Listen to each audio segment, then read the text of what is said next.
Don't worry, guys, I'm here, but we're just gonna need a moment of silence. Come on, everybody, moment of silence. Be respectful, okay? This chapter. What do I say? What do you want me to say about this chapter? Okay, we need another moment of silence. Okay, we'll do another moment of silence. Okay. Like, what do you want me to say? Do you want me to say that it's the best chapter of the year? Do you want me to say that this is my favorite chapter of the year? Do you want me to say that Hiro Mashima is the GOAT?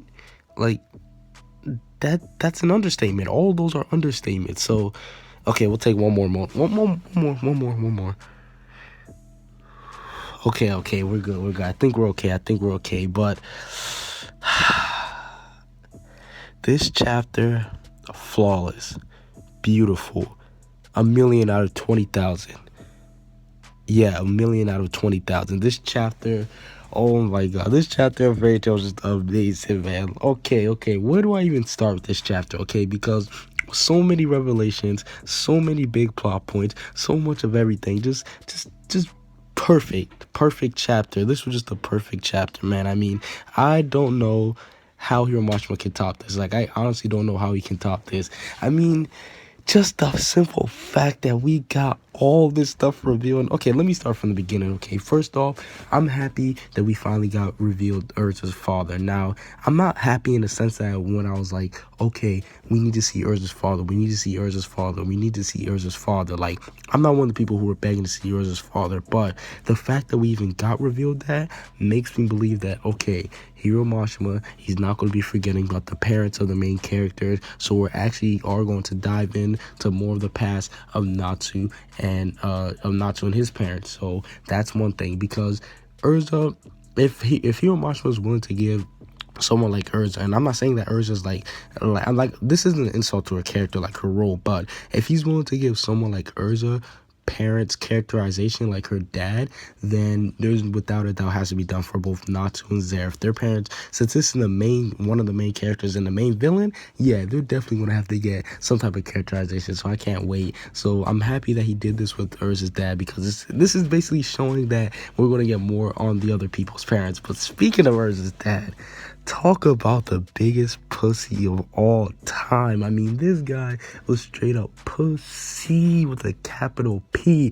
I hate this guy, and we only seen him for one chapter, but this guy's the straight up biggest pussy. Like, he straight up was like, nah, you're not my wife, you're not my daughter. Like, shut the hell up. And I get it. Again, I'm sorry for my voice, I'm still sick, but as you guys know, the grind doesn't stop. But nonetheless, I get it. His whole fear with Acnologia, but you seen her begging for you, all this stuff. Like, Acnologia, he had no emotion. He was basically a savage. But when you can see Elaine just straight up being crazy, or not being crazy, just asking for forgiveness, and you're still going act like you're gonna kill her, that is some straight up bitch shit. He's the biggest pussy in the fairy tale world. Okay, not in the fairy tale world, but that was some straight up pussy stuff, just the way that he was treating her. And we basically see Elaine, she goes through the same stuff that Erza goes through. I mean, countless torture, embarrassment, everything. She was basically living, like, Erza went through a lot of that stuff too. So I actually like how dope it was, like the parallel between those two, how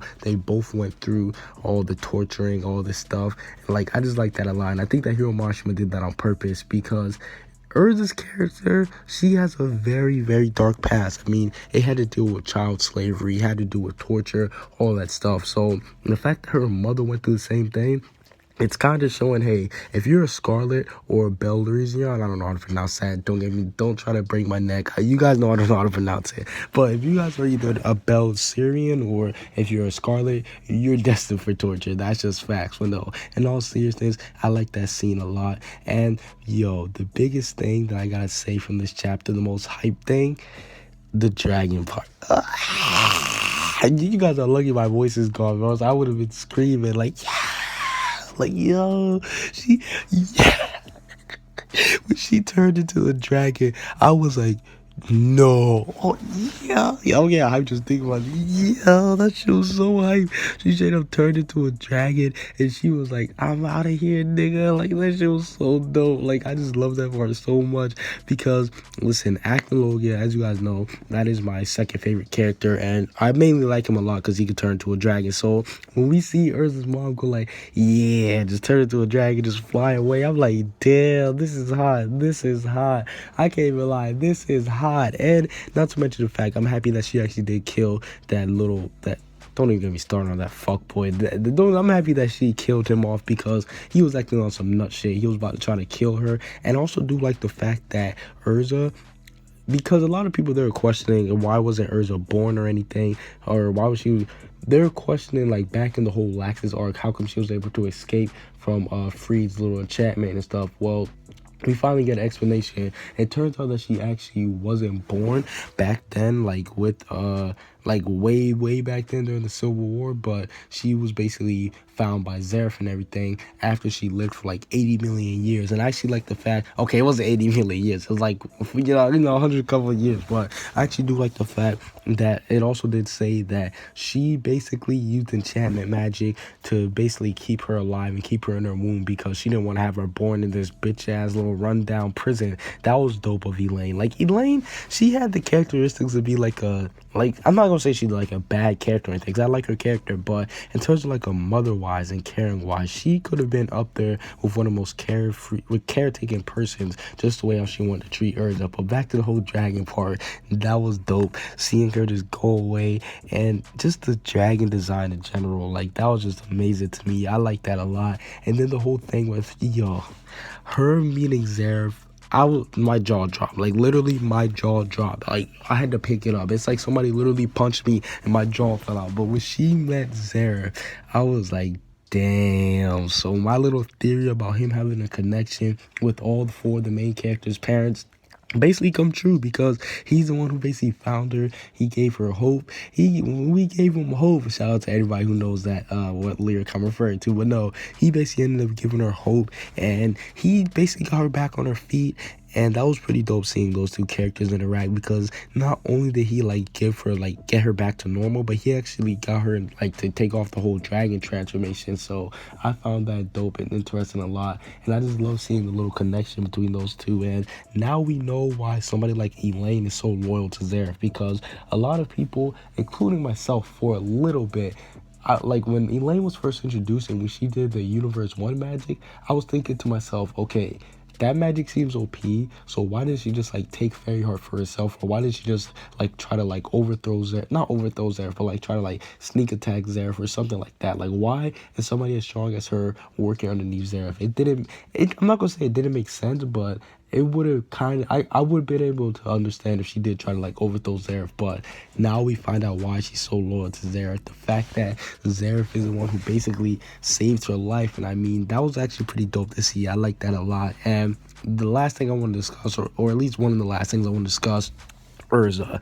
Now, her way of trying to like do like what she tried to do with Urza, like enchant herself into that, I don't understand that 100% completely. I'm not even gonna lie with you guys. Like, when I'm hearing her say that I want to enchant myself inside of you, I was like, wait, so is she gonna try to like live on through her? Was she gonna try to like create another Elaine? Like, what did she mean by like she was trying to enchant herself into Urza? Like, that was crazy. I'm not gonna lie, but like I said, I don't really understand what she meant, but we do know that it ultimately ended up failing. And yo, this is when she became a savage. Not even a savage, like, I don't want to call her a bitch because like I like her character, but she became a bitch when like she just straight up said, "Oh, I can't enchant myself, bye bye," and she just threw her away. But I definitely do think that her being a dragon and her going through that transformation is what fucked up her mind, because I think that if it was the Elaine from like basically the Elaine before she turned to a dragon, she would have definitely just gave birth to her. No, easy. But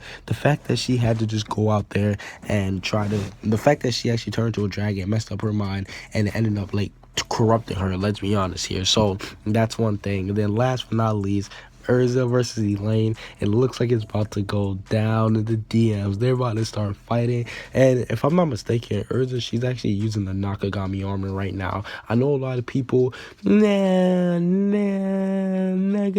Listen, at this point, she's going to need something this OP. Like, I'm not even front with you guys. Me personally, the Nakagami armor, when it was first introduced, I didn't get mad at it, and I'm not going to get mad at it now, but I'm going to be honest, she's going to need something this strong in order to fight up against Elaine. But there's also a theory that I want to discuss, and this is going to be it right here. Is Erza going to get Dragon Slayer magic? Is she going to get some sort of Dragon Slayer's armor, Dragon Slayer magic, Suedo Dragon? Like, there's a whole bunch of stuff that's been theorizing when it comes to Erza. And me personally, no, I don't think she's going to get Dragon Slayer magic, nor do I think she's going to get Dragon Slayer armor. And don't get me wrong, if it happened, it would be cool, but I don't think it's going to happen. Here's why. Dragon Slayer magic, to me personally, what good would that do Erza? Like, against Elaine right now in this battle, like, what good would that do? Elaine's basically the father, or I was about to say father, she's basically like the mother of Dragon Slayer magic, so how would that help in the fight versus those two? Like, I don't really know, but at the same time, I think it would be cool if she did get Dragon Slayer magic, but overall, that's basically it for this little video. I'm excited. Next chapter is called The Truth About Enchantment. So maybe Erza will actually start using enchantment magic, and it'll be dope to see these two go head on. Comment what you guys think down below. Subscribe if you haven't. Peace out.